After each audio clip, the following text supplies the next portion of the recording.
提问：如果你在渣打有2万美元，想赚取更多的利息，你会怎么做呢？是直接把美元转账去汇丰就好了吗？会不会越转越少了呢？今天我们一起来算算这笔账吧。看过我们之前银行篇的朋友们应该会知道，银行之间的利率差异还是蛮大的。比如说汇丰的存款利息一般都会高过渣打的，不论是马币还是外币。那么回到开头的问题，渣打账户里的2万美元怎么才能妥妥的搬到汇丰呢？我们知道，只要是马来西亚境内的银行，互相之间大多都可以通过 FPX 网络免手续费做马来西亚令吉的转账。而美元的话就不一样了，因为马来西亚政府对外币还是有一定管制的。虽然没有明确的得到客户经理的答复说不能进行银行间的外币转账，但是往往都是采用下面的常规做法。Step 1， 在渣打银行按照当天汇率以较低的美元卖出价兑换成马币。Step 2， 马币转账至汇丰银行。Step 3， 在汇丰银行按照当天汇率以较低的马币卖出价兑换成美元。Step 4， 存入汇丰的美元定存，获取比渣打高的利息。可以看到，我们在 Step 1和 Step 3被银行吃了2遍汇差，这里面到底损失了多少呢？我们看了这2张示意图就明白了。这张能看到，在渣打银行的2万美金以较低的 4.69894 的汇率兑换成了 93,978.80 马来西亚令吉。因为马币银行间的转账是不收手续费的，所以进入汇丰银行账户的金额还是 93,978.80 令吉。然后当马币再次兑换成美元时，我们再一次损失了汇差，能看到最终到达汇丰美元账户的金额是 19440.98。因此我们因为银行间美元存款的搬家少了 559.02 美元。这里需要补充一点，外国人在马来西亚境内通过 FPX 做免费的网上马币转账，每天有1万马币的限额，所以上面的这笔马币转账其实是需要分10天完成的。如果你嫌麻烦，也可以去银行柜台做一次性转账，不过这个有可能又会产生额外的手续费，从而再次减少你的美元账户金额。而我们原本是为了多赚几个点的利差来的，这么一来不要说多赚了，可能还会有亏损。还记得我们在银行篇里提到的 Wise 吗？最近一直在用它转账，真的是越用越爱。让我们看看正确的打开方式。Step 1，从渣打银行的美元账户直接转账去 Wise 美元账户，这里一次性渣打收取固定手续费50美元。Step 2， 从 Wise 美元账户直接转账入汇丰银行的美元账户，这里 Wise 收取 15.51 美元。Step 3， 存入汇丰的美元账户，汇丰收取固定手续费6美元，然后转定存，获取比渣打高的利息。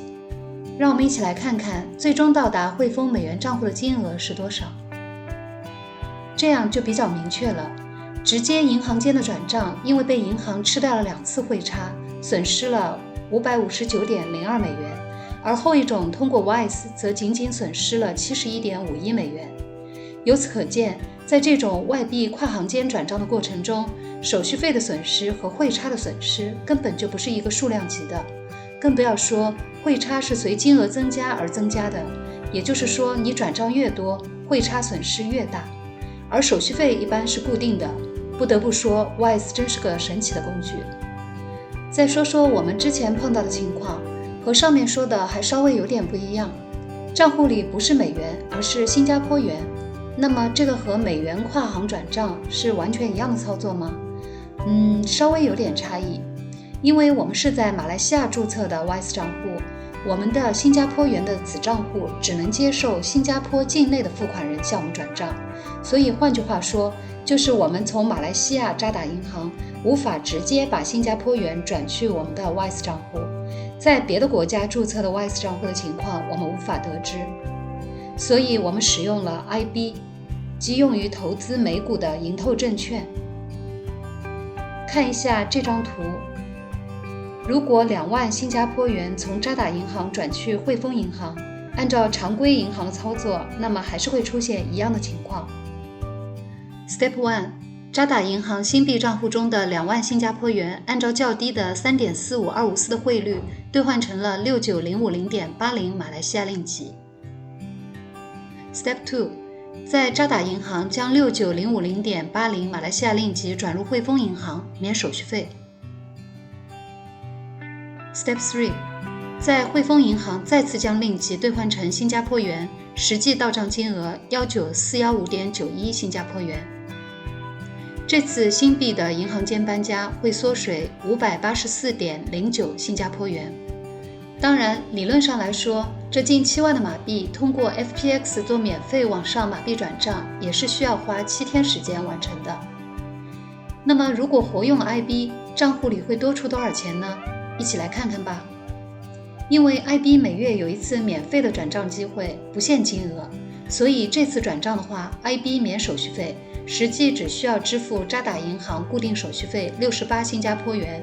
以及汇丰银行的固定手续费8.16新加坡元，实际到账金额19923.84新加坡元，所以会比直接银行间转账多出507.93新加坡元。而当你用完 IB 每月一次的免费转账机会之后，再做新加坡元转账，每次收取15新加坡元固定手续费。如果是做美金转账的话，则是10美元固定手续费。还是非常划算的。而 IB 已经和 Wise 实现了整合，在 IB 账户中只要登记一次自己的 Wise 账户，就可以方便地向 IB 存款或取款。每个月第一次取款是免费的，而后续每次 IB 只收1美金，注资的话 IB 和 Wise 都是不收费的。所以说，只是选择转账操作方式的差异，损失的手续费金额就要相差近10倍。我相信聪明的你一定会选择一个适合你的工具。我在评论区置顶了 Wise 和 IB 官网的账户申请链接，有兴趣的朋友可以在自己所在的国家直接申请。有问题欢迎评论区讨论。我是 80s Easy Life Vlog， 谢谢你的耐心观看，下次我还会在这里继续和你分享我们在槟城的生活点滴。